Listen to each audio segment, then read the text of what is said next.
Okay. Hey guys, welcome to Pass the Aisle. I'm Kevin, I'm Meg.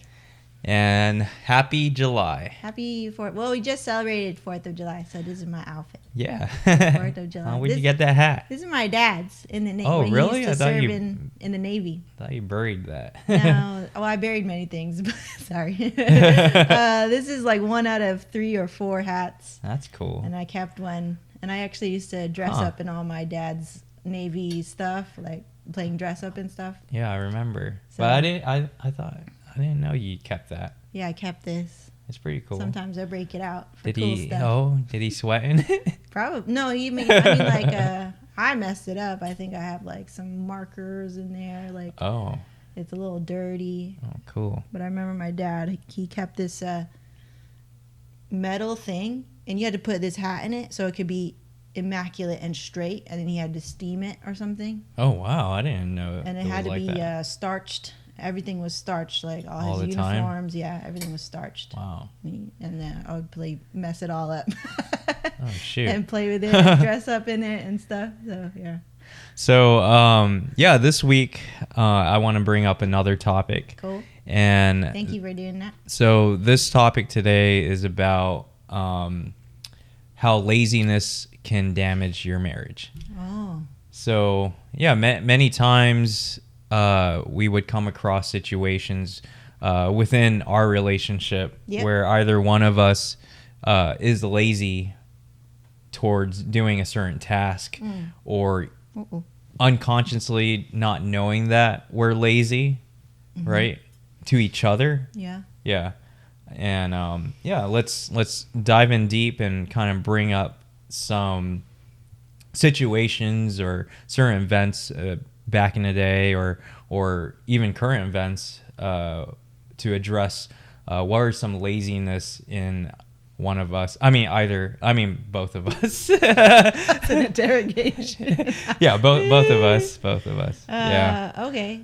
Yeah. So for you, how do you feel in our relationship? Is there anything that you feel that you're dreading every time, or a certain task that you dread that you know that you can be better in the relationship and work towards it and be a better self?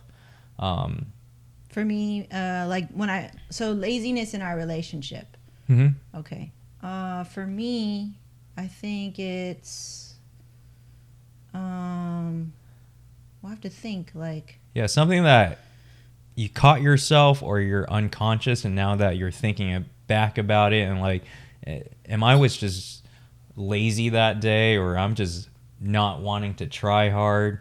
And well, maybe we can define there's a big ass bird over here.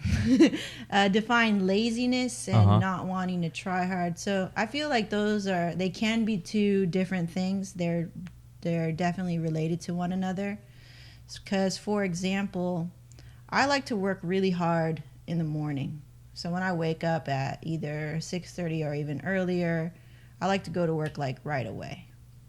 And that's just how I always been. It's not even if I were to go to work for another person, though, I would be lazy about it because I'm not as ambitious because I'm not doing it for me, basically. So nowadays, I always like to wake up really early and go to work right away because I feel like that's my most ambitious self. I get a lot more done. I have a clearer mind, and then I like to get a lot of my work done in the morning.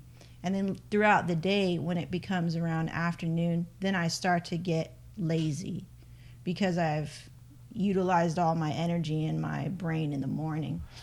So I give myself the permission to be lazy in the mid-afternoon. Well, I think you deserve to be lazy after doing that, but we're talking about different type of laziness. Like you said, there's two types, or there's probably many other types. Yeah. They're but definitely this type related. is about just within our relationship. Okay. Not about your daily tasks. Well, maybe you could point me in the direction. So, for example, I know the trash is full. and I didn't feel like taking it out, Mm-hmm. and I waited for you until it was full and you took it out. Mm-hmm. Yeah, that type of laziness. Okay. I was like, I have all those things in my mind that I want to address. I was trying to think of when I'm being lazy in our relationship, and it's mostly related to work. Because, for example, most of the things that you ask me to do will be work related, not really like outside of work, not like home related. Well, some home related stuff, but I have my own process in which I like to handle that. But yeah, our work is our relationship. Like you said, our Yeah. business is our relationship as well. Yeah. So yeah, I get how you kind of connect both things together. Mm-hmm. So I get that. Yeah. Article that I read, it wasn't tailored towards like business owners, but they said if it's something similar, like your business is your relationship. Yeah. If you're lazy, so say for us, if you're lazy in your business, it damages our relationship. Everything's connected. Yeah, everything's connected. Yeah, for sure. Okay, so Well, what are some things that you came across and why you felt that way when if I gave you task or whatever? Yeah. Well, it's like me, I don't like to be I think I told you before, it's like I don't like to be treated like a secretary. Mm-hmm. Or even like, especially if I feel that you can do the task yourself. Like it's like like even for example, asking me to ask Michael if he was available. Mm-hmm. And then it peeved me. I don't know why. Like those things, when you ask me to do those things, I get like peeved and I'm like, whatever, let it go. But what I did was I texted him in our group chat so I could show you, look how easy it is to text Michael and ask him. Mm-hmm. Right. And I was just like, it's so, to me, when you having downtime, it didn't seem so imperative that you had to tell me right away to go text Michael or whatever. Uh-huh. It just seemed weird to me. Okay. And I was like, that's something that you can do on your own when you get home. Or like, for example, when you're like, oh, can you text him back really quick when we're driving? I'm like, dude, he's okay. Like, when you stop driving, go text him. It's the world will not stop, you know. So that's kind of like what runs through my mind when you ask me, and that's why I get annoyed. And I'm like, this is dumb, and I'll just do it. But then every time you ask me, it's like a little prick in your eyeball or something. It's like, It's not a big deal, but after many of them, you're like, I hate this. I see. Yeah. So. And you don't want to do it. And I don't, and it's not that it's like, why don't you want to do it? Why are you asking me to do that if you can do it? It seemed like, for example. So if that was an issue yesterday, you probably want to let me know. Well, I was like, well, to me, I always try to rationalize my own reaction. Yeah. I'm like, and no, I will notice it. And I'm like, this is a big deal. Like, let it go. Like, go. Because like when we were driving, you're like, when you stop, you can text him. It's just the same way. If you let me know, like when you get home, you can text him. Yeah, you can text him. And I'm like, why do I have to say that? Sometimes I ask myself, I was like, why do I have to say that? Should I say that? You know, because I want to be fair, or I don't want to feel like I'm being I think it's mean. Maybe because you're thinking it too big. It's very minute. I think I get it signals me to think like that analytically because there's so many times. And but I'm those, like you said, those times should be thrown away. Like you shouldn't look back upon it. So and then I get forward. scared. I'm like, okay, all these little times are going to add up and I will explode maybe one day. And I'm like, just, I don't want to explode for sure. So yeah, that's cool. But yeah, definitely. Tell me. Don't analyze it too much, and let the past go as usual. Like we spoke about, like your arrows, you pulled them out. But what if you keep asking me? Then there's something that doesn't make sense to me. I mean, that's why I have to change, right. Which is probably next week's topic, and not treating you like a secretary. But that is pure laziness in me. I mean, that's good that you I know. Yeah, I could have done it. Like I thought about it yesterday, but yeah, I was like, I didn't do it. Where does that come from? Like, so for example, there's other times where working is a good example, where it's like you're fully capable to do a lot of things, and then there will be some moments where you're like, it feels like you're afraid to do stuff, and you want to me, it feels like you're pawning off this request to somebody else. Yeah. And then you'll say it in a way that really like makes my gears grind, which is you'll say something like, you want to do this? You want to go ask him so we can eat? I'm like, no, I don't want to ask him. Yeah. You ask him. Because you're concerned about eating. You ask him. Yeah. That's how it comes out, because it's like after thousands of times of you phrasing it like that, where it feels like you're hiding behind me or hiding behind somebody else. Yeah. It feels like you're not brave. And I don't like it when you don't act brave. Yeah. It's very unattractive. I get turned off. I'm like, oh, that's not my man. Yeah. Like, you know what I mean? I want you to be a leader, you know, like to lead the way. There's plenty of times where I will happy to be the lead the way and be your partner, also leading the way with you. But if you're like, can you go? Can you do it? Like, I get turned off. Yeah. And I think that's why I get frustrated, because I don't want to be turned off. I want to be turned on by you. Yeah. So that's so that's why I always get annoyed, and I can never verbalize all that because it happens in a split second, but in multiple times out of the day, or like throughout, you know, working or whatever, or stuff like that. Yeah. Well, I guess and I don't know if that's laziness or that's just you're not wanting to step forward. I don't know what that is. I don't think that's laziness. I think that's more of a habit that I had when I was probably growing up. Just being the eldest cousin, or just mainly the oldest cousin. Yeah. I would just let you know, all my other cousins do the shit, you know, like. It sounds lazy. Yeah, pretty much lazy. Because it sounds like my cousin, when we were growing up, she'd be like just ordering us all to get like her a boss, stuff. right? Like a boss, and it was so, I mean, like, I hate that. Yeah, back in the day, I was a douche, and I was a bully to them, right? What does call you? Dick. But I was a douche, I was a bully to them. And then I changed, but basically that mentality sometimes comes out, and it's also how my dad probably raised me, from just very stern and boss mentality, and then that boss mentality kind of rubbed off. And also in school, I don't know if you remember when you were kids, like, you're not bossing me. You remember that? Yeah, a bunch of kids will say that. I was like, you're not bossing me. Hey, you're like Billy from Stranger Things. So sad. Yeah, pretty much. Yeah.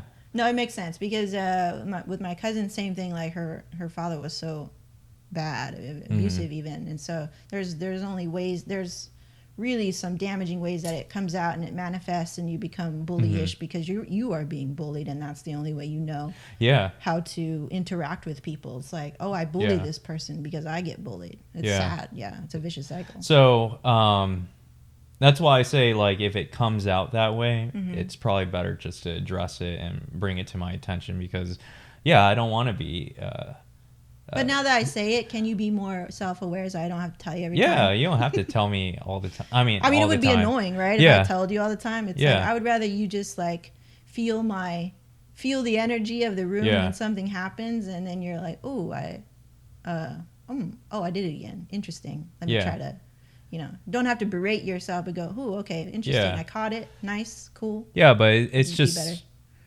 changing little by little. By little. Well, I think the awareness just helps a lot, and not feeling like you're being judged or attacked all the time also. Like, I'm doing a lot better with not taking things personally. Yeah. Like that. I was like, oh, that kind of peeved me, and I'm just going to show you my little way of like, see, you could have done it yourself by texting Michael in our group chats. It's like, see how easy it is. But back to laziness. Yeah, it is pure laziness of an action to make someone else do something that you could easily do. Yeah, that you can easily do. I'm definitely here to support you where I feel like that my services or my skills are honed to. For example, when you were telling me about your ideas for a business, something, right?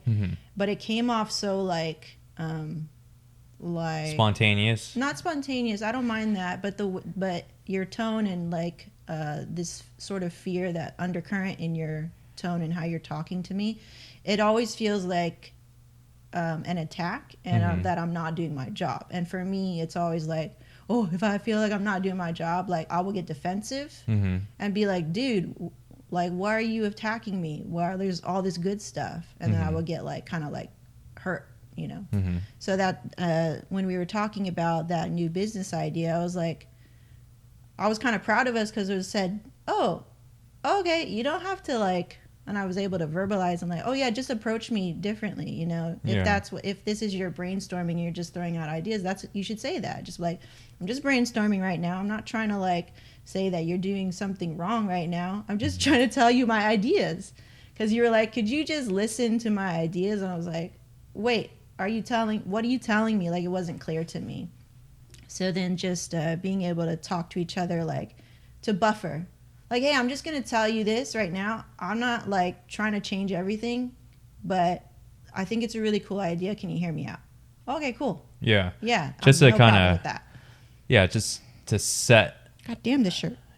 Just to set the, what we're discussing about. Just, yeah. Yeah, like, hey, I'm not like, everything's going cool right now, but I want to try something new. You want to hear my idea? Okay, cool, yeah. Can you fix your shirt? It's bothering me. What happened? It's just like, I don't know. Yeah, if you can just button that. This one pops open. Okay. Ooh, am I seducing you? No, it's just, it's like too much like. Well, because it doesn't show. Yeah. But anyways, yeah, like I would say, is there any other things other than that? That is a huge problem of mine, and that's cool that you brought that up, because I would say if I got rid of that mentality or change that mentality, it's pretty much all taken care of. Yeah, I mean, it would solve a lot of like miscommunication between us, because the only reason why I get defensive is because I feel like I'm not doing my job, like I say. And I want to do a really good job. How about chores? You know, chores. How around the house? Like, do you feel? Do I? Well, the participate or the trash one is like the one I think that will kind of always sting me, but not too bad. Because I knew like before we got married and we lived in Yorba, and that trash was huge. Yeah. And everybody would just let that thing get so freaking full. And then you do this thing where you press down on everything and you just keep trying to fill it. And I'm like, to me, it's like, that's lazy.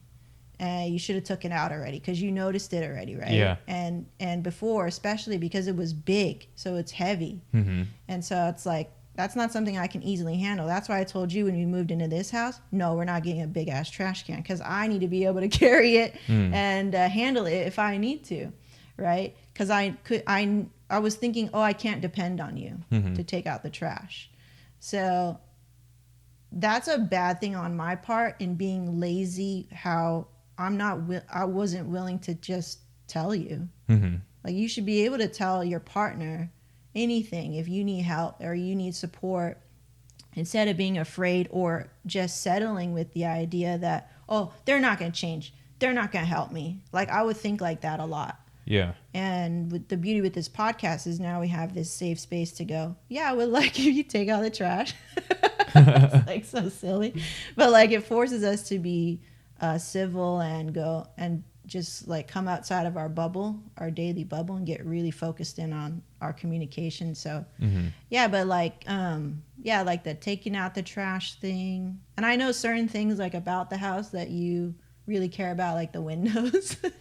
And I'm like, yeah, go do it. Like, I'm not doing that shit. Like, I can't handle that. So, you go do it. But things that are like within our daily lives, like, like the trash, or even the vacuum. Mm-hmm. Like I feel like I'm the only one who always cleans out the little vacuum. How you can empty the little vacuum, right? The little one. The little one, and I will when I do it, I'm like, it'll just pop in my mind only at that time, and then it will leave my mind. Oh. I'll be like, I guess I cleaned the big one. I don't think she has ever cleaned this, you know? And I'm like, it's fine because I can do it. So I don't complain because if I can do it, that's kind of like how I think. It's like, I can do it. You know, it's not like I can't do it. It's not like a big ass trash can, but like before. Or even, but I appreciate your help. Like if you notice it's really full because you used it, you know. And then I try to do the same thing with the upstairs vacuum. And that's where I would get lazy. I'm like, man, it's so hard to do this one. Yeah. And but like I do it anyway because I know I want to lead by example, or I also want you to do it too. So, you know, so I just do it. Yeah. Yeah.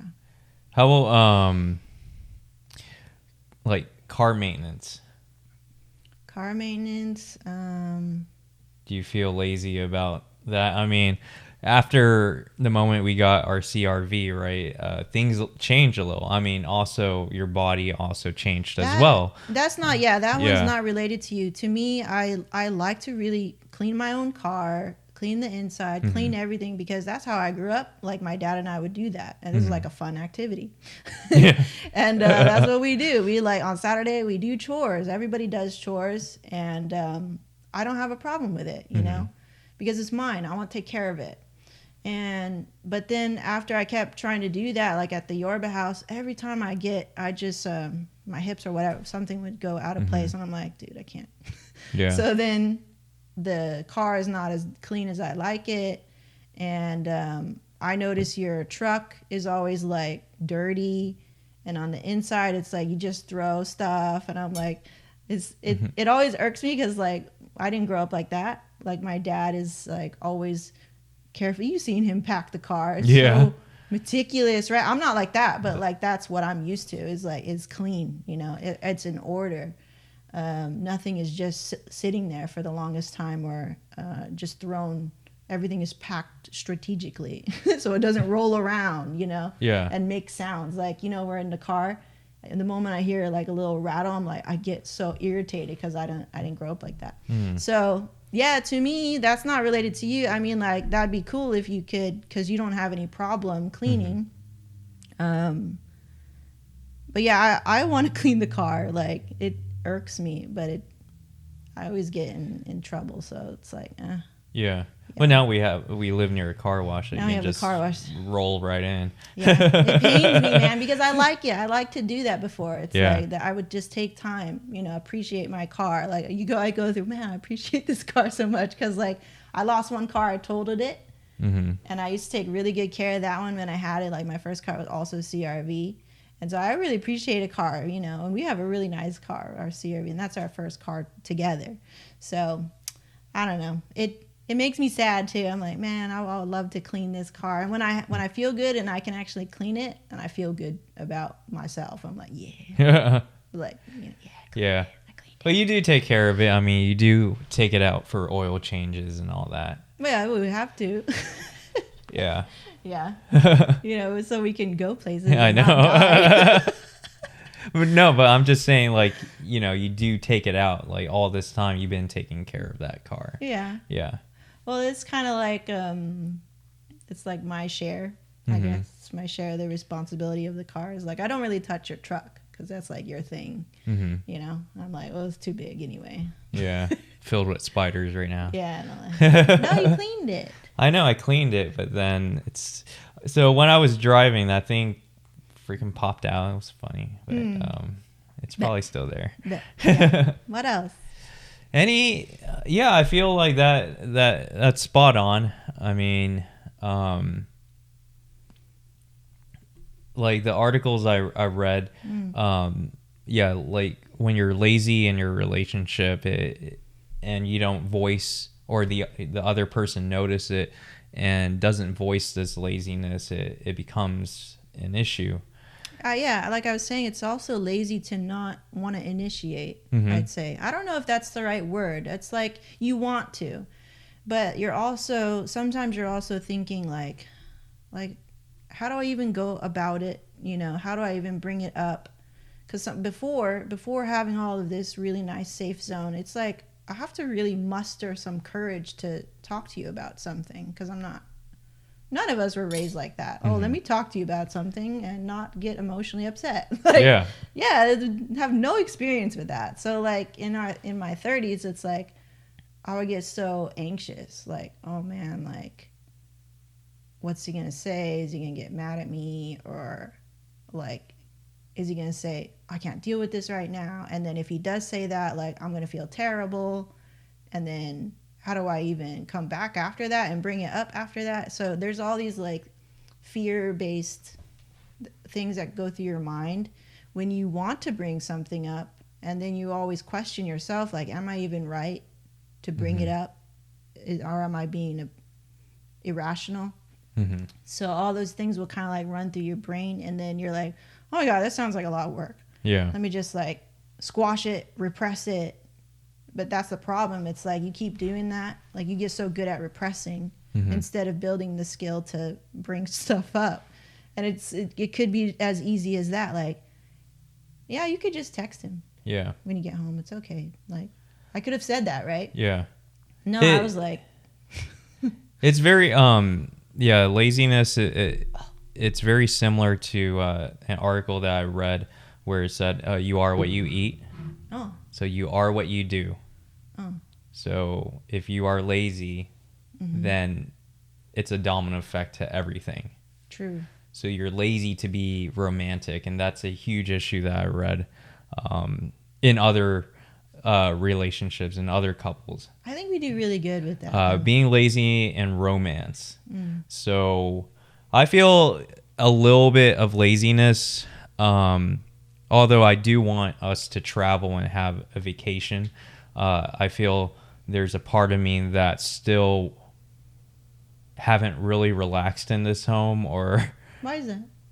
Or like really kind of soak up a day of not doing anything. But then at the same time, half of me, like, I don't like to stay at home and do nothing. I do want to do something, but I don't Do you think know. that comes from your dad? Because he's always working, even out of retirement. He always has to be doing something, and probably he feels like, I don't want to play with you. I want to work because I want to be productive, you know? No, it's not about work. It's about doing something.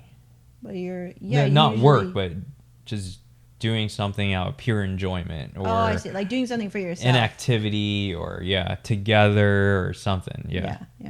So, but then I get a little lazy when it comes to like, we have this Japan trip, and you were excited about that, and I was like, let's go.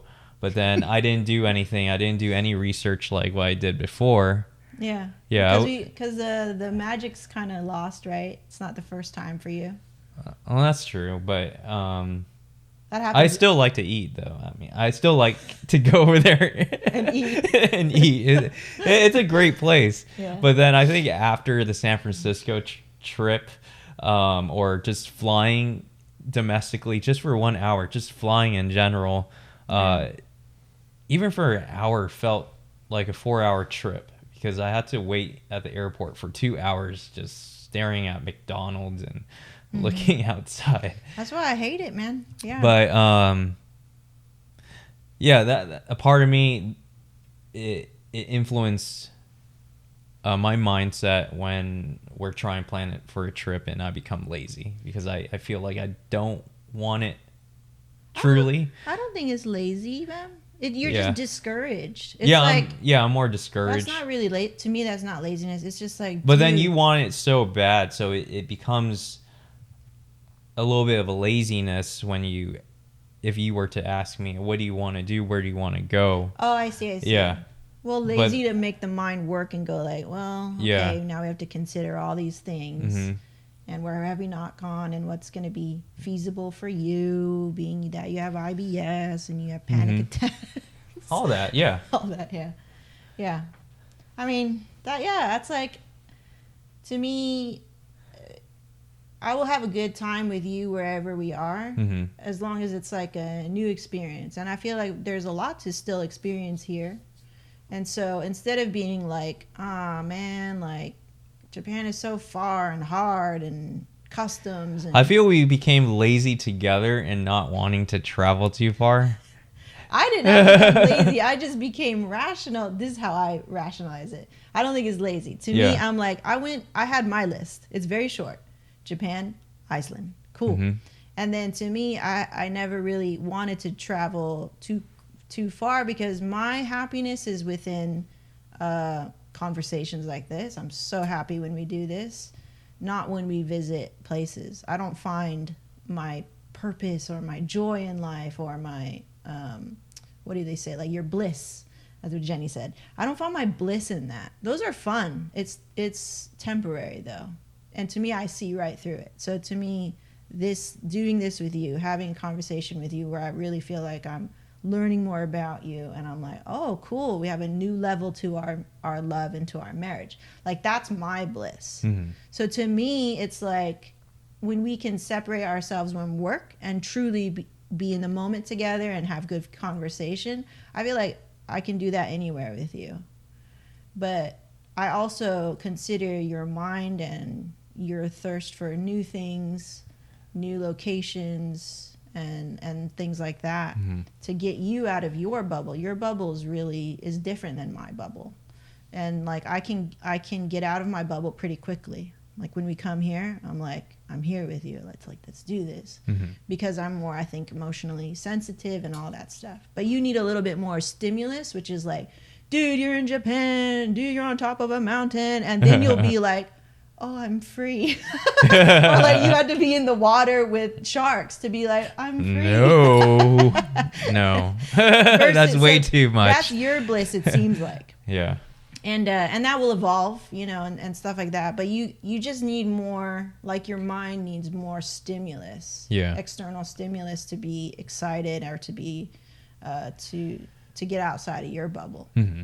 And I'm like, so I always considered, I understand that about you. And I'm like, okay, like where you want to go. Like, But I know I'll find my bliss anywhere in the Palms in Las Vegas or Newport Beach or wherever. Like, yeah. So I'm pretty flexible. Cool. Other parts of laziness I feel is most common is working on marriage. That's the biggest thing. That's a good one, Bam. Yeah. Are you willing to work? Are you willing to work? Not a lot. Yeah, that from articles I read, it's very apparent that not a lot of couples, most part, the male species doesn't want to work on that. I could say it's two-way street. Emotionally and emotionally. Yeah. For sure. Emotionally, yeah. Yeah. Yeah. And that's the sad part. That's when it starts to dwindle down because either the other partner was just way too tired and you made that partner also lazy to wanting to bring up situations that you initially didn't want to work on because you were too lazy and not wanting to work on yourself better and be a better partner. That's very true. Yeah. I think the way that we've gone about addressing our challenges and our problems is really awesome. I'm so thankful for that. I'm so thankful for you to be able to do this podcast with me. Like, I just feel not too many people will do that. That's amazing. Like, that's why I find my bliss here in this podcast, because it's like, dude, whose husband's going to come on a podcast and talk openly about their relationship? Like, I would say not many. I don't see it. Mm-hmm. I don't see it out there. I think it's really rare, like, to actually work out real problems on the show. Like, usually what I see is like, they've worked it out already and then they tell you the success and how they went about it. But we, like, in the moment, we'll still be angry or hurt and we'll work it out here. And that's pretty cool. I mean, that it's real because you just can't forget about what you worked on. Mm-hmm. And I feel a lot of the people you know, it's a two-way street, but one of them is not wanting to try. Yeah. Yeah. And the other one has to be willing to forgive that and go, okay, I'm going to help you. I'm going to lead you to try. Yeah. Like I feel like there are many times, especially, you know, when I came into your world, and it was like, it probably felt like, I don't know, you can correct me if I'm wrong. It's like, who is this person trying to mess up what already works? I know it works. I made this business. And then for me to come into your business and be like, okay, this needs to change or this needs to get better. It's like, dude, you're all up in my grill right now. And that's what I felt anyway, coming in, and I had to really prove and show you. And it's natural. It's natural too. So I had to be in those times, I had to be like patient and try to pitch things to you or try to speak your language or try to understand you first, because I was like, I'm the one coming in. So in order for me to, you know, sit at the table with you, basically, I had to earn my spot and I had to prove a lot of stuff, right? That feels so similar to just like someone that is freaking new, for example, photography, and they want to learn the ways in the wedding industry. Yeah. And they try ask the big dogs, but the big dogs, there's like no place for you right now. Very similar, right? I mean, you were more receptive than that, but you were saying no in more subtle ways, which was like systemizing things or letting go of certain things where you felt like you had to control everything. And it's supernatural, and it's so great that I read a book that explained all your behavior. And I was like, okay, so this is what I'm up against. And especially, it's human, right? It's very human. Yeah. It's very, just in your position too, like being, you know, the leader of this company who got it this far. You're like, why would I listen to anything else? I did that. I have this. Right. So it's like, for example, if I went into your roasting as you're roasting, I'm like, no, turn like, down. You don't need to do that. I'm like, dude, I have so many 2 months experience. I have so many 2 months experience on you. Okay. But like, I try to show you that I wasn't coming in with 2 months experience. I had studied a lot, you know, and I had to just show. You know, yeah, you can speak in theory, and I did that a lot, I think, in the beginning. And I got butthurt many times where it's like, dude, why don't you want to take my idea? And they're the same ideas that we're doing right now that we're finally executing. Yeah. But again, there were so many factors, like it wasn't the right time. We were both not even ready to execute the idea. So even though the idea is there, sometimes it takes time and maturity and money to finance or make those things come true. So I feel like it's all in good time and stuff. But yeah, at that time I was like, I could not be lazy and just expect you, because you're my partner or my husband, like to just roll over and follow me. Follow me in the way that I wanted to do the new marketing, or bring a new face to the company and promote the team, and have you let go some of those things and be okay with it.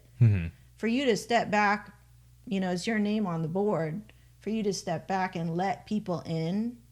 Like I understand what that means for you to do that, because there's many times where I feel like this is mine. Like, don't touch this, you know, I made this. So I understand that feeling a lot. And so I couldn't be lazy in that time. It was really tough to like show you, because there's, you know, you were resistant, and I understood your resistance, but like I had to just keep trucking away, like chiseling away at there's so much like that you didn't want to let people inside, you know. There was so many layers of like, holy shit, it's like a big old, it was not even an onion, it was like a what do you call that, like calcified onion. I was like, oh shit, man. And then you get done with one and there's like another layer, oh shit, man. And then one of them was made of like titanium. You're like, oh my god, like it's so hard to get through here. So yeah, like you can't be lazy in trying to help your partner. You can't give up. And you can't give up. There's plenty of times where I was like, I don't want to do, like, you get lazy in the fact like there's so much more work. Like, imagine you chipped away. And a lot of people do give up, and Yeah. and that's what leads to like breakups. Yeah, it sucks. Yeah. We have the luxury of time. Yeah, but the thing is, like, they keep chasing like a Mr. or Mrs. Perfect. Yeah. And Yeah. they keep chasing that. Yeah. Because and then they keep giving up. They keep giving up, and then they get into new relationships. This person's not perfect, and then they leave them because they're not willing themselves to change because they are lazy. It's just a reflection of them that they are the lazy one. That's true. That they weren't the one that wanted to lead emotionally, like you. You led, and then now we're here. If you didn't lead, if you gave up, and you're like, fuck it. Well, You know? there's plenty of times I was like, dude, there's But so then much that's we what can causes do. that's what causes it, you know? Yeah. And then you're going to get into another relationship, and the person's going to do something different. It's not going to be the same thing, but you're going to deal with other situations. Well, okay, so imagine you're in my position, right? Yeah. And you're like, so yeah, you just said that where it's like, hey, you must lead now. Can't be lazy. You're gonna have to chip away all the layers and try to make change happen. And you just keep hitting a wall, say. And so now it's like, where do you draw the line? I think people, that's what's gonna really challenge you. It's like, how many times do I have to be the one to lead or try and feel like it's not working? Right? Yeah. That's going to be the hard part, because then it feels like, am I being stupid? You know, like I'm trying to make something good happen, or I'm trying to make communication happen with my partner, and they just they're not receptive. Right? Like, so how long do I put up with it or be patient or forgive it? I think there is not a time limit. It's just actions. Like, is there any little initiative, like any little steps of approaching to change or approaching to be better? Okay. Yeah. It can't be like, it can't be overnight that your entire world about this person is going to change. But you must see something. Yeah. Right. Yeah. You must see a little bit of results. At least that bit, person is willing to change and wanting to be a better person. Trying to meet you halfway. Yeah. Yeah. But if you're not seeing anything. But if you really see like a fuck face, like like fuck everything, like fuck it, right? Then that person is already telling you, like, I'm not here with you. I don't care anymore. Yeah. Yeah, I'm out. That's when you go. Yeah, I'm out. I see. But then most of that person will say that. Yeah. They'll say it out loud to your face when it's ready. It's like, I am done. Yeah. Yeah. But you know, it's also in that time there's a lot of anger there, and then sometimes you would say stupid things that you don't mean.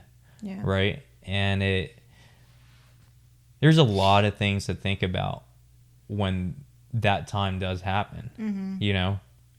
Yeah. You, like, the other person is probably really pissed off that person said that. Yeah. But you have to kind of really bring yourself down in your own separate space and really think about what you just said, right? Because when someone's angry, they're just going to say a bunch of shit. Yeah. That they don't mean. Yeah, it's really hard. But then after that, if they really don't give a shit at all what they just said, and it carries on 3 days later, a week pass, and they're still the same person not wanting this relationship to work, then that's it. That's your signal. Yeah. That is your signal for sure. Yeah. I guess if you see a smidge in the direction that you want, that's a good sign. Yeah. And that's your signal to keep going. Mm-hmm. Yeah. Someone is willing to, like, let's work on this. Yeah. You know, like, help me so I can help you. I did say that to you. Yeah. What was what's that movie? Help me, help you. Yeah. Jerry Maguire. Something. Yeah, it was Jerry Maguire. Yeah, that was so tough. I'm like, I don't know why it's so hard, but I'm just trying to. But it's the same thing with anything, I would say. Life is hard. Yeah. if I tomorrow went surfing and a shark bit my freaking right hand and I can't shoot anymore, life is going to be hard. Oh, mommy. Right? Or I was benching and then the weights fell on me and an earthquake happened while I was benching. And you just don't know. Yeah, you don't. But so you depend on your partner, right? You depend on each other. It's like a balance, you know? Yeah. So it's the same thing about relationship. You're doing your best that you can to be there, to change, to be a better person. Yeah. Not to over like just change your entire self, you know? Like you're just trying to be better. Trying to be better. Yeah. Yeah. Because when you're trying to change a person, that's something different. Yeah, that doesn't really work. Yeah. You don't want to change like what they're passionate about or no. Well, to me, how I look at it is like I like to inspire self-awareness. Yeah. That's it. Because I can't really change you. What I can do, like, and when I realized that, I was like, okay, cool. So it's not my job. It's not my job to change people. What I can do is inspire self-awareness. Because once you can be self-aware about your own shit, you're like, oh, damn, like, I need to take out the trash. Good, go do it. Cool. I'm happy now. Yeah. You know, like... and the only person that can do that is when you're in a relationship. But first, when you're not in a relationship, it was your mom telling you. Yeah, or somebody telling you. Yeah, someone telling you. Yeah. I mean, and that doesn't work too much in a relationship because you're not trying to be with your mom. Yeah. Or your dad or whatever. You know? You're not trying to be parented in your relationship. You want to feel like I'm my own person. I control my own decisions. I'm empowered in my own decisions, and my partner does the same. And like, thank God we're like on the same page with that, and we support each other with that. You know, so yeah, like the laziness that people or that we will come across in maintaining our relationship goes both ways. Yeah. I mean, like you said, before we get any other pet, we have to be on the same page because there's a lot of laziness. It's almost it's like a kid. Thank you for bringing that up. I've been wanting to talk to you about it for a long time. And I'm like, I didn't know how to bring it up. Okay. Yeah, but it is pure laziness back in the day. Like, oh, pick up his poop. You change the poop. It's people bicker and fight about this when they have kids. They're like, no, you change his diaper. No, you clean his ass. You take him asleep. You do that. Yeah. Right? Yeah. So there's a lot of laziness in who does what. Yeah. But... Well, let me ask you. Yeah, I've always wanted to ask you. Yeah. So here's a cool time. Now that we're separated from it now, and time has passed. So, why was it back in the day in the Yorba Linda house? There was this separation between, and I learned that from you. Where it's like, this is yours. You do that. Anything that's yours, you do it. Anything that's mine, I do it. It's probably growing up again, but okay. So I mean, there was this weird separation of things. Yeah, it's like if it's your property, you take care of of it. I'm not here to fucking do shit. Yeah. Like, and my mom pointed it out to me when we were first together, and I was like, I don't know, it's weird. And I was like, yeah, it kind of bothers me. And then I never gained the courage to talk about it. And let me tell you this now. So with Kayden was a gift, and then I felt like you remember the time when you got really mad and you threw that pole like against the wall or something, or like he got injured and he was like limping, and I was crying because you had done that. Yeah. And we were really young and not good pet owners. Yeah. And we didn't do a good job. I think I did my best at the time, but whatever. And then I was super crying. I was so upset with you. And then I didn't even feel like you didn't even offer to take him to the vet and it cost like $400 to get an x-ray because I was so scared that he had broken something. Because the moment you touch him, he's like crying, and then like, you know me, I get really attached. And so but you didn't even offer to like pay, and I always felt like back then I was like, you did that, man. Like, you threw him. And I'm like, why didn't you offer to pay? Yeah. You know, I'm already working 3 jobs. Like, this is what's going through my mind. I'm already working 3 jobs, and I'm helping you, and I'm doing that. A lot of resentment built from that time. Yeah. But then from then on, it was just like, okay, so this is how it is. Like, this guy, even though he gave it to me, it's my responsibility now. Like, and we didn't have any conversation about how a pet would change our relationship or anything. And then by the time you got Peanut, because so much resentment had built up in me, I was like, no, I don't want another pet around here. It's like, are you even going to take care of it? Do you even value this pet as a real pet, or is it just fancy? It's designer, you know, or like, because back in the day, you were very concerned about brands and how things look, and like a trophy, which was a big turnoff for me. So that's why I was really against Peanut, because I'm like, I know this fool's gonna come up in here, and like, I just didn't believe in you at the time to take care of him and value the dog as a good pet. And then we found out the dog was really dumb. So it was like, now I really don't like this, you know, dog, but like, we're stuck with it. So it's like, I'm not trying to put it out on the street. Like, let's just try to do the right thing. But then, there was this separation of like, this is mine, that's yours. You know, especially like picking up the poop and stuff like that. So instead of how couples get pets, it's like, oh, here's our precursor to kids. I learned that we're never going to have kids because we're not suited to take care of something together.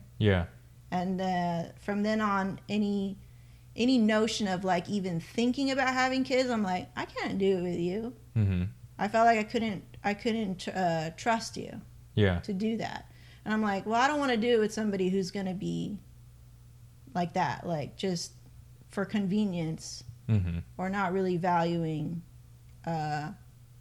this thing that we're bringing up together.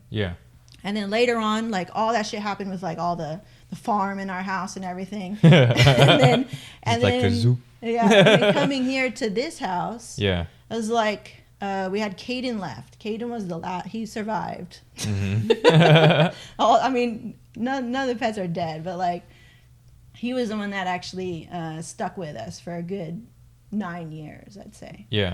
And again, it's the same thing. I thought things would change, and that was my laziness in not addressing you.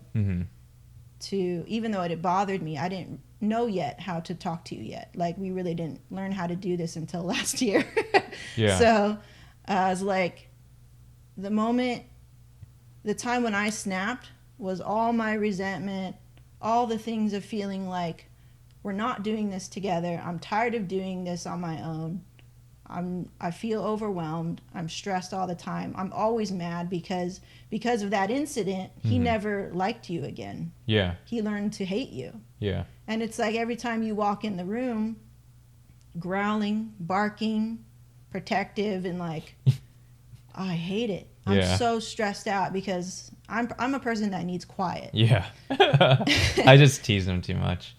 And and then you would do that. You'd say, you know, it's like poking the bear. To me, that's a bully or a moron. You know, like the little kid and I say, don't touch that, and you go like that. So I'm like, no more. I snapped. Right. And I like almost killed this little dog. And I had control over myself, but a lot of my pent up anger. Like, remember when I was like flailing? I was not kicking him. I was kicking the sofa thing. But it was enough to freak him out. Right. And I was yelling, and I was crying, and I was screaming, and all that stuff. And it's like, it wasn't only that the thing where he pees everywhere. But that was just the last straw. And it was also my way of like letting out a lot of the anger and resentment that I had about your behavior of our pets, and feeling like we're not doing this together. Feeling like we're never going to do it together. Yeah. And so never again were we going to have a pet, because I don't trust you to handle it in a way that I like, or that's good for us, or that's good for the pet. Yeah. The pet is not in a good home like that, you know, and I don't want to do that to a pet. The same way with a child, like I don't want to do that to a child. Yeah. If we don't have our shit together, like hell no. Yeah. So any notion of me like even thinking about having children is like, whoosh, because I don't feel like I can do it. Yeah. With you. So I was like, that's cool, and I'm cool with that, because it's not like I truly like. So you did wanted kids? No, not really. Well, what I'm saying is, if I did want to entertain that idea, it got squashed because I don't feel that we could do it together. Yeah. That we wouldn't do it together. It would maybe rely on me. Yeah. And then I would be there, just me by myself, trying to do it by myself. Yeah. And you come in whenever it's convenient. Yeah. That's how I felt. And then throughout the years, it feels like that, because all these little things where it's like, because I don't have the courage or the language to even address it to you until now. Until now, I'm not, I didn't say anything. Yeah. Because one, it's like, I don't want to hurt you as well. Like, I just want to be like, well, maybe that's not what we're supposed to do. We have our business. I'm okay with that. And it's not something in me that I'm like, I need to have children. It's not. But to even think about it, because I always said to you before, I was like, I don't want to be 80 and then regret it. So how I get around that is like, every year we kind of think about it. And then I tell everybody like a joke, but it's kind of true, that the conversation's really short. Yeah. Shorter and shorter. You want kids? You want kids? Nah, cool, good. Yeah. Okay. But because of the past behavior and relationship that we had with our pets, I'm not confident in us to have children. No, I can see that. And when I saw that in myself as well, that when we didn't have any pets anymore, I felt the same way. I was like, I don't like being tied down to... I kind of like it. Yeah, I don't like to be tied down, and it just didn't fit the lifestyle. Yeah. Like, this lifestyle is so flexible without pets. And then I could only imagine when you have kids, like and I mean, seeing all our friends having kids, it's not that flexible. I mean, you either really got to want it. They really want it, though. Yeah. You really got to want it. Yeah. Or you don't. And honestly, I don't want kids. Yeah, I'm not in between. I'm like, now, I don't. But just knowing your behavior of how you want things quiet ain't going to be quiet for like 5 years. Yeah. Yeah. But I mean, if it happened or something, like by some, I mean, I'd be taking all my precautions, so we know that's not going to happen. Well, I just do my best, So like, but if it did happen, then I would entertain that idea and all that stuff. But so far as like having control, my choice is to not have children. Yeah. And I often will think about having a pet. He ain't lazy though. I often think about having a pet because it's nice to have a companion. And all that stuff, and it's nice. And I always would imagine like, oh, will it be different if we did it together? Yeah. And we have this new understanding with each other, and we care. A new understanding, yeah. Yeah, and I was like, when is the good time? Because I know I needed to tell you, but I didn't really know.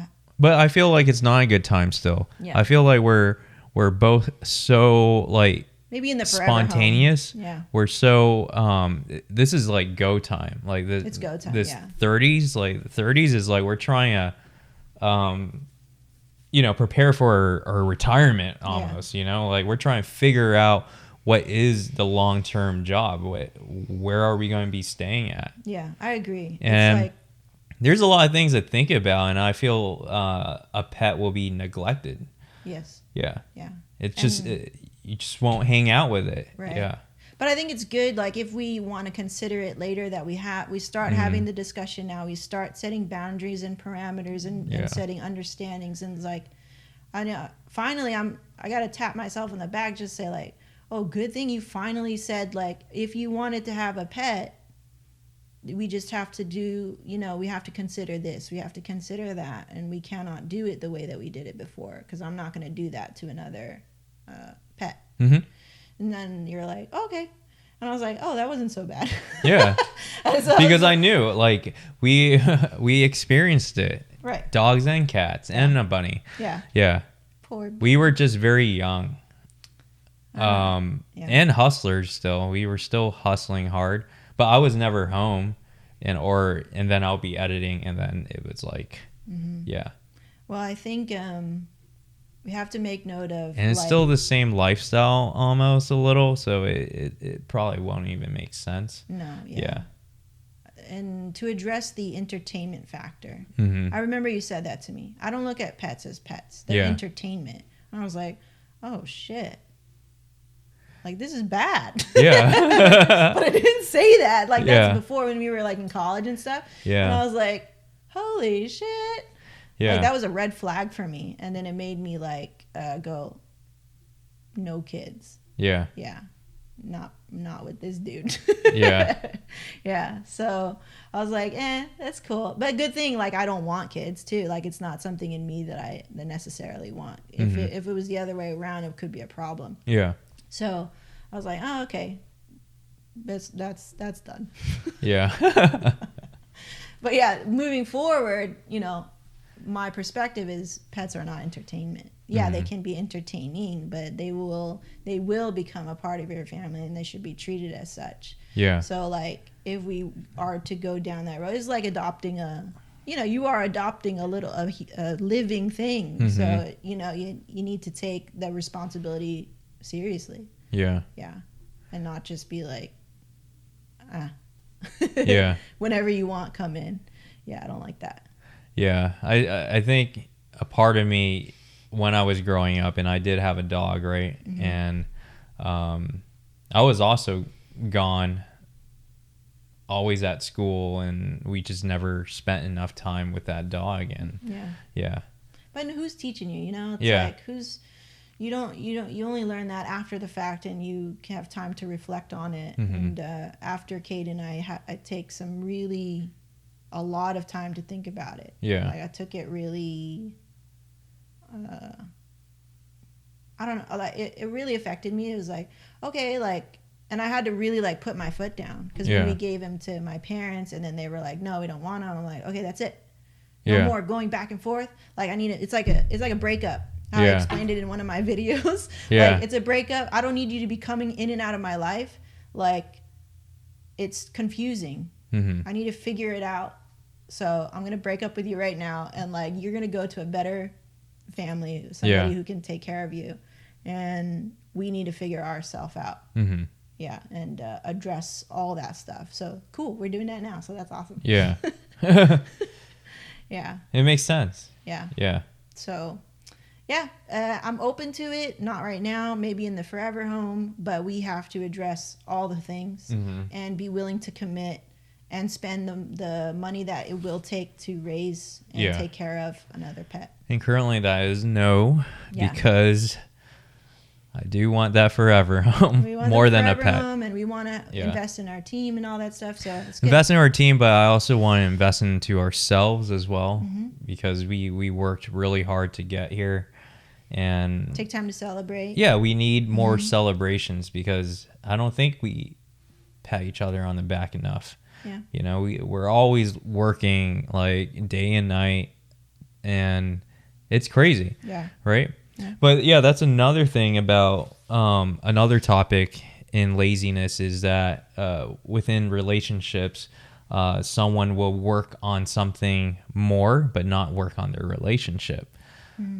What do you mean, like? So say like if you were to, it's not like you're doing it, but I probably did it back in the past. It's like you would take care of your photography business and more than you would take care of our relationship. Oh yeah. Yeah. You know, you care to work on your business, and you're not lazy about putting energy in that, but you put less energy on our relationship. Yeah. And so, yeah, that's one thing I want to address because, it is true that I was just way into like trying to sustain a really good lifestyle. Or a lifestyle. Oh, okay, so being able to do all the things so yeah, like without question, like, okay, you want to eat that, all right, we'll get it, you know, like you want to go buy that, okay, cool, done. That's true. You know, you have given us this luxury. It's such a luxury to go and not, because I remember being a kid, right? Yeah. And it's probably because of how my dad was so frugal. He was like, I want this, no. I want that, no. My mom bought me something, boom, broken into pieces, done, gone. So he taught me, you gotta work for your shit, right? So to the point now that we worked for our shit, we can get things, right? Yeah. So I felt that was always missing in my life, is that from 6th grade to probably to the end of college, right? I see. You really got to work for your stuff. That's why you like stuff. Because I don't get stuff. You don't get stuff. I know, yeah. No, I get it. If you saw our home like for 13 years with him, it was like nothing. No stuff. I see. No stuff. Was that your signal? Like, Pogs was my freaking toy. If you're getting stuff, it's like affection, and it was missing from your dad? No, because now stuff are different. No, before. Yeah, stuff. So like it's like filling that void. It's like, it's probably filling that gap. You know, it's like, dude, my mom gives me stuff. Yeah. And she probably hugged you, you know. No. Oh, okay. So same. Yeah. But the stuff is like a hug. Yeah, stuff is like a hug. Stuff is like affection. Yeah. It's like, oh, cool, you bought me stuff. Yeah. Yeah. That's like how you were. It's like you're so good gift giver. Yeah. You know, because it's an easy way to show affection. But I'm like, I really want to hear the words, or I really want to connect with you emotionally, you know, like the love language thing. I see. Yeah. Yeah. So that's where that comes from. So, to work on the relationship, that is a problem, right? Yeah. Well, another one. I didn't know how to balance it. Yeah. It was hard. Yeah. Yeah. Balance getting stuff? No, like balance your attention to business with the balance of our relationship, you know? Yeah. Like, I don't want to call our relationship another business, but you have to put work into it. It kind of is. But it is, like, in a way, like your mind, right? You have to. At that time, I had no help. Yeah. Right? Yeah. So it was just all me. I'm like, okay, how am I? And you didn't talk to anybody, too. Yeah. Like, you didn't have any group of friends that you could vent stuff or be like, damn, like, Meg said this to me today, and she was so, like, you know, like, cold when we were working.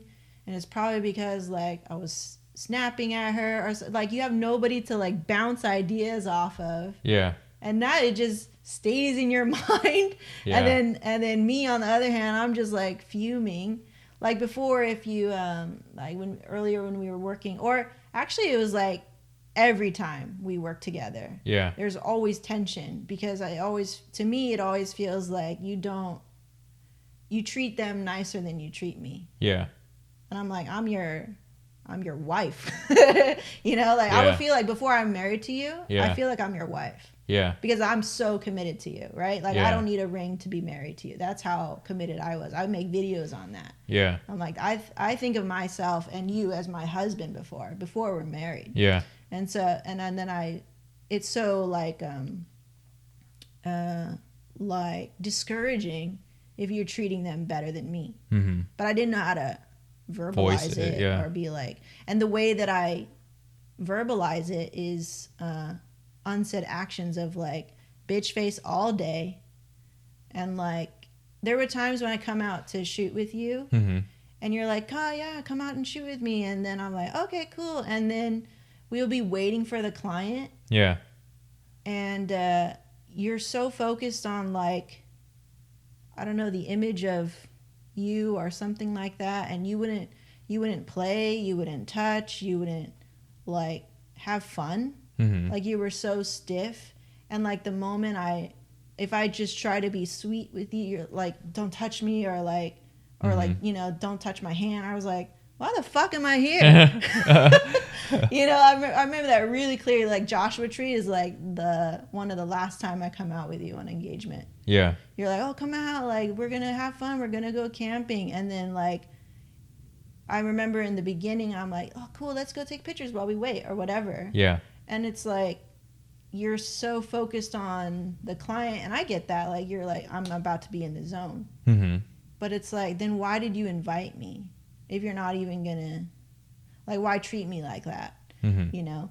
And then I remember being like really, how do you, like, we have a saying in Tagalog, but how do you say like in English is like standoffish, just like, because I felt your distance, or like you didn't want to like take pictures or do little selfies together, whatever. It's like what couples would do if they go out to a cool location and they're working together. Yeah. And like you didn't want to do any of that stuff. Yeah. And then I was like, I'm thinking, why the fuck am I here? And then I'm like, then I just feel like I'm being told to be here for what? To hold something. Yeah. Like feel like an assistant, and I'm like, I'm your wife. Why am I doing this? Go pay somebody to do it then. If you're not even going to enjoy this with me. And that was the last time I was like, I'm not coming out ever again. This is so tension. Like, I don't want to feel like this anymore. And then even when we go on vacation, like I would get really upset because you didn't want to take photos. And like, I get it. I take photos for a living, goddammit. I won't take no more photos. Like, I get it. But it's like, we're here. Like, let's just it doesn't have to look crazy good. I'm not asking you to bring out all your lights and shit like that, but like, just pull out your damn phone and like, let's take some pictures together. Let's document our trip. And I remember like, you really start to change like you noticed, and you start to change that in Vancouver. You're like, oh, I'll take some photos of you, because you know I like to take photos. And then I'm like, oh, cool, he's being caring. But before, it's like... and then like, Iceland, you took many photos. Hey, we're not going to Iceland not to take some photos. No. And Japan. I mean, we went there for you. That was your photo dream. And then, Japan, we took pictures. Yeah, we took pictures, yeah. Well, of course, because we're in this exotic locale. Yeah. But before then, like, if we were to take pictures, like, I got to set up the tripod, I got to set up the remote, and I'm like, I get it, but like, why does it have to look like, let's just do it with our phone. Yeah. You're like, if I'm gonna do it, it has to look fucking boss, like. Yeah. So I was like, okay, it didn't have to be, but you're making it like that. Yeah. You know. So, but nowadays it's like, to get you to take pictures of us, to document us. Yeah. That was a big deal to me, because it's like, we're gonna get old. And I want some shit to look back on, you know? We're not going to have children. We're not going to have pets. Like, we need some shit to look back on. And it can't just be me in a vlog. Yeah. You know, I want to see us being ourselves. Yeah. Not being fake. Not posing all the time. Yeah. Just genuine. How were we? How were we in this time? And like, oh, remember when you're dumb and like you didn't bring shit up to me? Like, you know, let's laugh about that. You know, stuff like that. And so... But I would feel your laziness, like not wanting to do that for us. It's like, hey, do I have to pay you to take pictures of us? The fuck? So I was like, man. But you got really a lot better with that, you know. And I always preface you. I'm like, you know, we're gonna take some photos before we relax. So like, we'll do that on our first day, and then I'm not gonna bug you about photos, but you know. Well, now I appreciate it. Yeah. You know, like it took like, I think throughout Yeah, I just forget when I just got sick of shooting myself or just do anything in regards of like, oh, here, I'm here or something like that. Yeah, when did that change for you? I don't know when. I just got sort of sick of it. I think when everyone started to get into Facebook, and I was like, I'm so done. Yeah. Do you think because you will rarely do a selfie, right? Which is fine. Yeah. Like if you were taking a lot of selfies, I'd be questioning you. But the reason why, and maybe you can tell me if you feel the same way. I don't take a lot of selfies because I feel like I'm bringing too much attention to myself. It feels conceited. I feel like, oh, I'm trying to be a pretty girl right now. And I don't know, sometimes I feel like, am I judging myself too harshly? Like, am I thinking too much into this? But like the selfie culture in and of itself is very self-serving, which I'm not really. When I don't want to put take myself. a selfie or something, it feels fake. Feels fake, yeah. But at the same time, I'm like, why the fuck do you want to see me? That's why I'm thinking. I'm like, why do you need to see my face that takes up the entire like background? It doesn't make sense. I'm like, I'm here, but my face is overtaking this image. Like, you don't need to see that. Why do you feel like that? That's how I feel. I was like, it doesn't make sense why I would need to take a selfie. Yeah. It's like, okay, here. Like, yeah. I get it in terms of a marketing thing. And, you're like, okay, here I am. I'm in Joshua Tree about to go, like, do this thing. Like, let's go. Cool. And it shows that you're the dude behind the camera and all that stuff. Yeah. And so, yeah. And then I would feel like, oh, I'm having, like, too many selfies. Like, I judge others when I see many selfies of you. Yeah. That's my judgmental self. I'm like, yeah. What do you... Well, most times, like, after watching that Indian movie, Google, that one, I forget what it's called. I had to shake my head when I said that. Google. But I remember what his dad said when he was younger is like, oh, we forgot the camera, but I guess you just need to remember it, that this happened together. Huh. And what are you saying? He was saying to the kid because he forgot his camera, like they would have taken a picture together there, but then they're like, we just need to just remember this event. I see. Yeah, and being present. Yeah, I just want to be present most of the time, and just I'm a photographer. Those people are being present, and that's why they hired me. So when.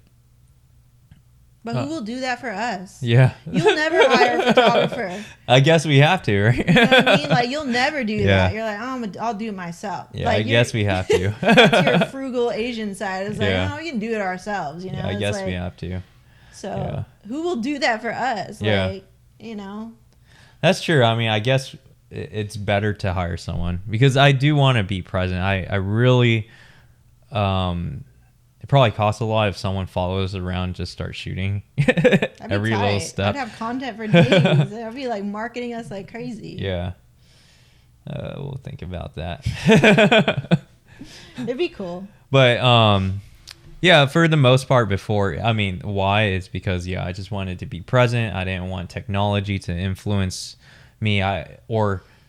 Within that time, I didn't want to be stressed out. Yeah, I just wanted to hang out, be chill for once, without a camera.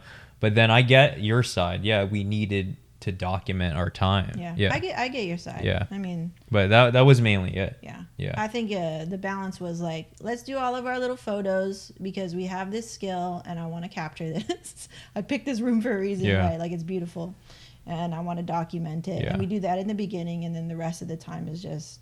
Whatever. But I was lazy though. I was lazy. I get it because I didn't want that. Yeah. But that's something a person needs to be aware of. And I feel I should have been more aware during that time that was for our future to look back on. Well, we have plenty. We have plenty more opportunities. Even this. Yeah, but still, that was lazy of not, really thinking about it thoroughly and taking action. Yeah. I mean, to me, it's so important. Like, there's so many photos of just random things that I look back at my childhood or even my parents. They just took a lot of pictures. Yeah. And I'm like, that's so cool. Like, I want that. I want that for us.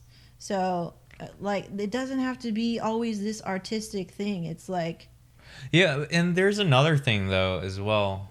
In my childhood, I just always wondered why my dad didn't want to be taken pictures of. Oh, interesting. Yeah. Tell me about it. I really don't know. We were always out. Yeah, he was never in the photo. Oh, yeah. Why? I don't know. He's either the one taking it, or I just really don't know. But yeah. Interesting. And still till this day, like, you don't see any photos with him anywhere, right? Yeah. I saw one. Cena put one up. Yeah, but he wasn't smiling. He wasn't smiling, like, he was like, whatever. Huh. Yeah. Interesting. You gotta ask him. You're kind of like that too. Yeah. You shy away.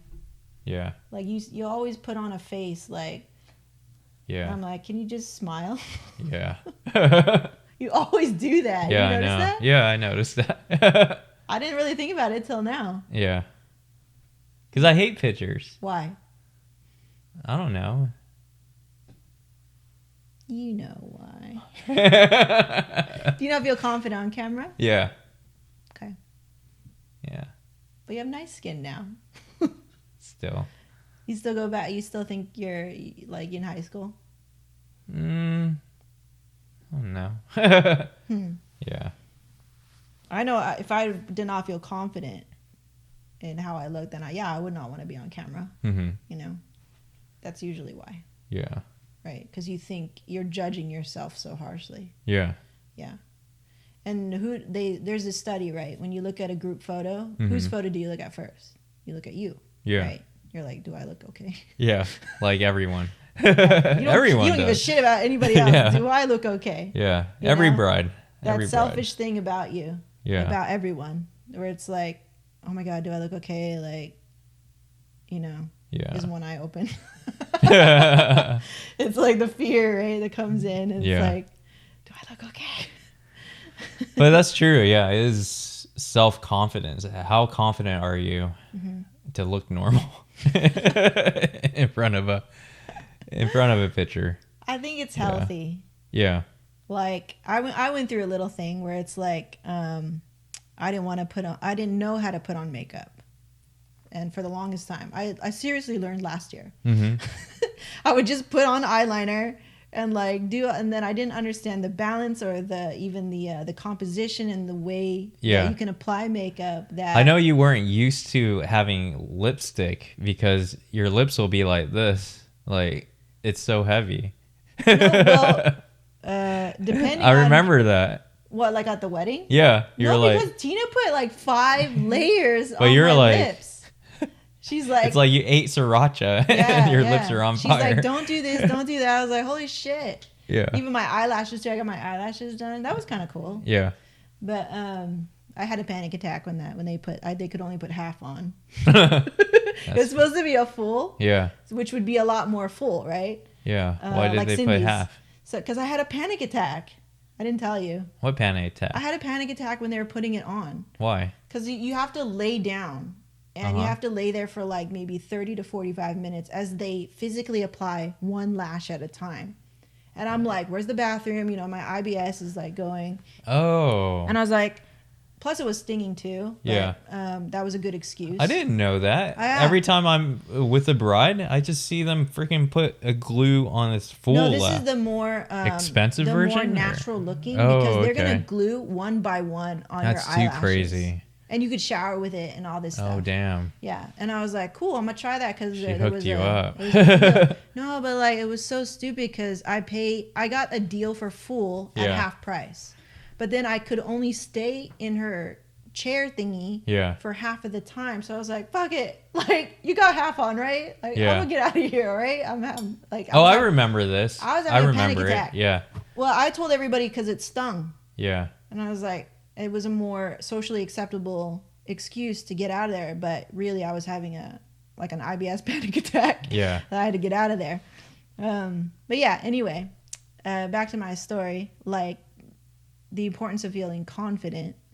Like I didn't know how to put on makeup, so I learned, and I finally learned from somebody who I could actually listen to, because I feel like a lot of these makeup people are too prissy. But I found somebody who was cool, like spoke my language. I was like, cool, I'm down with that. I can actually learn from you. And then from there, I felt more freedom to be more feminine when I want to be, and to put on makeup when I want, and not to feel like a slave to my makeup. Because ask any girl, they're like, oh, I have to have my eyeliner done before I do anything. Yeah, it's their identity. And I didn't want to be attached to that. I want to feel, if I want to play with makeup, I just look at it as it play. I'll play. And then I'm confident enough to wear it and to do it, and cool. But I'm not attached to it. I don't have to have it. And I'll go on camera still without it. Right. So, and that was like, I had to go through some serious self-growth to like be okay with that. I feel like, because you're so pressured to look good. Yeah. And if I go and edit these videos and I'm like, oh man, like I have a zit here, or I got bags under my, like, you start judging yourself so harshly. And I'm like, fuck that. Like, I try to let all that shit go and just go, the big picture is I'm informing somebody about coffee in this video, and I don't give a fuck what I look like. As long as I know I'm having fun. And the purpose of this video is not to look good. That's selfish. Why? Who am I looking good for? I'm married.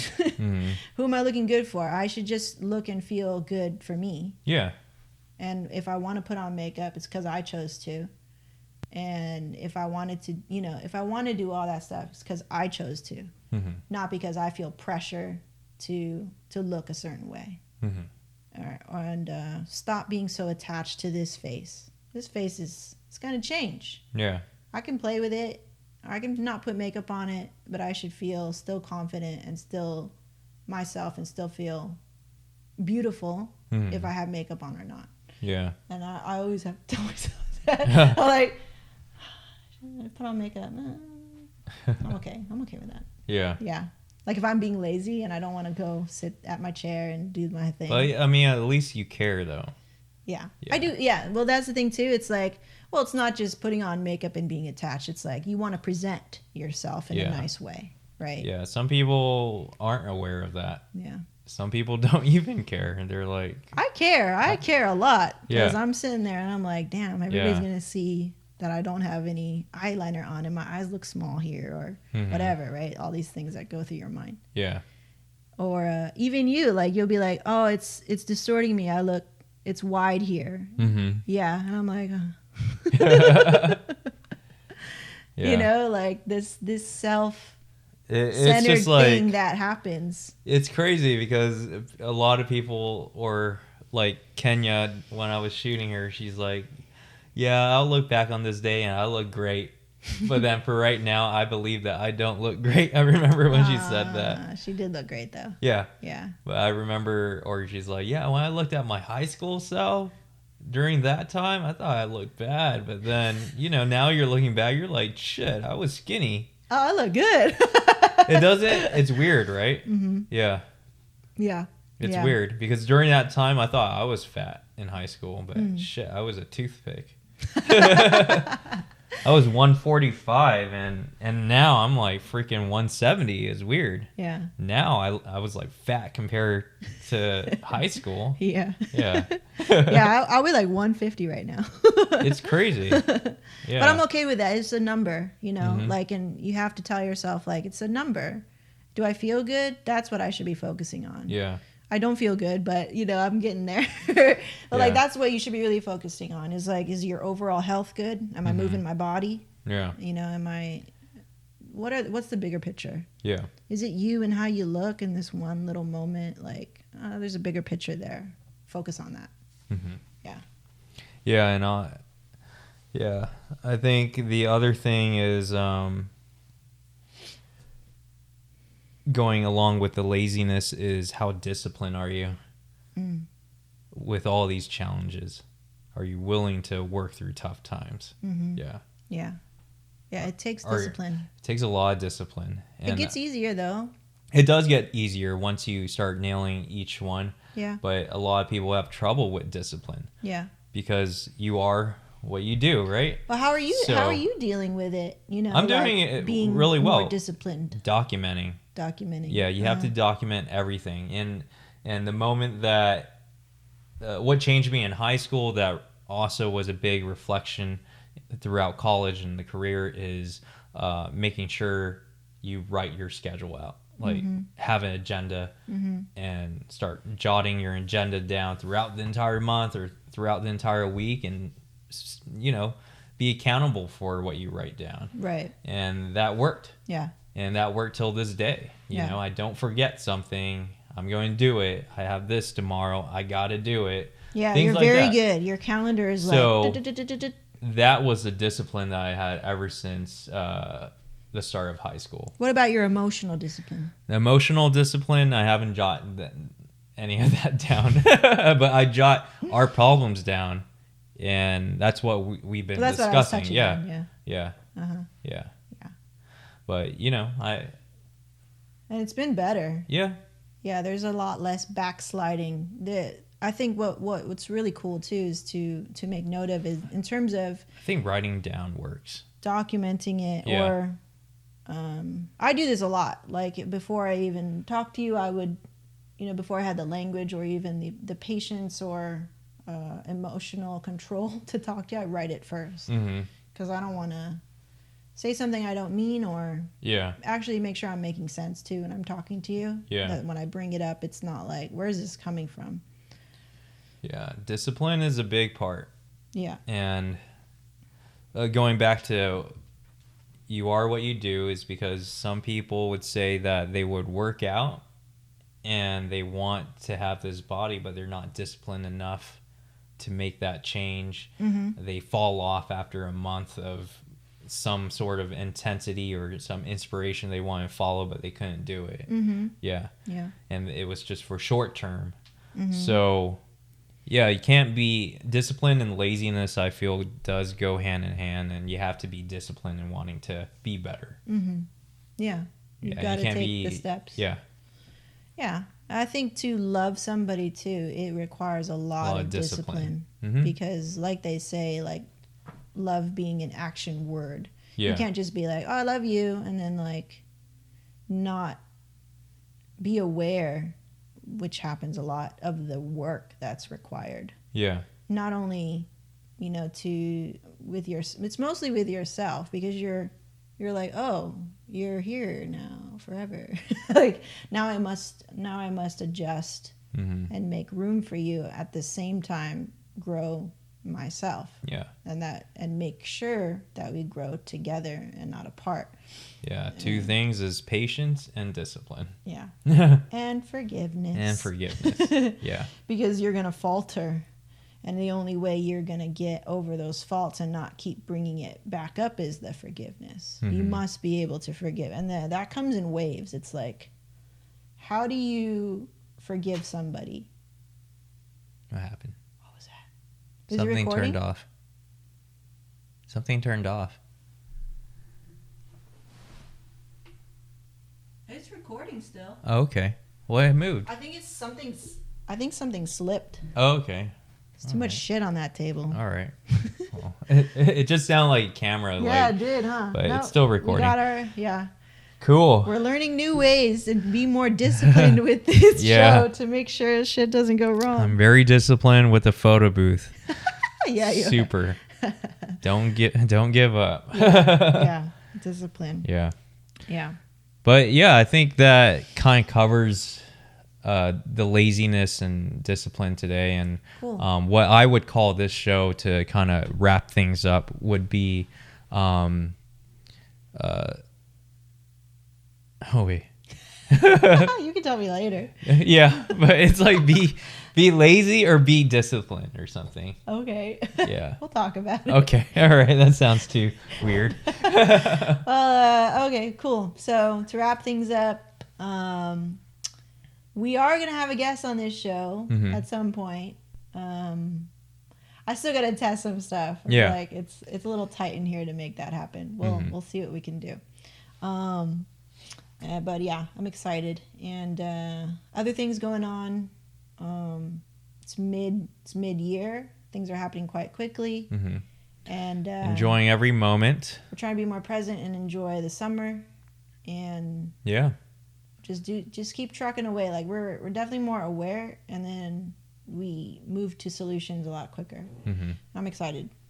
Yeah, I'm excited, and every day it's a challenge, but every day I just want to be, living our lives to the fullest, that we address everything, that we make changes to be better, and that's my word of affirmation. Oh, thanks, man. Yeah, me too.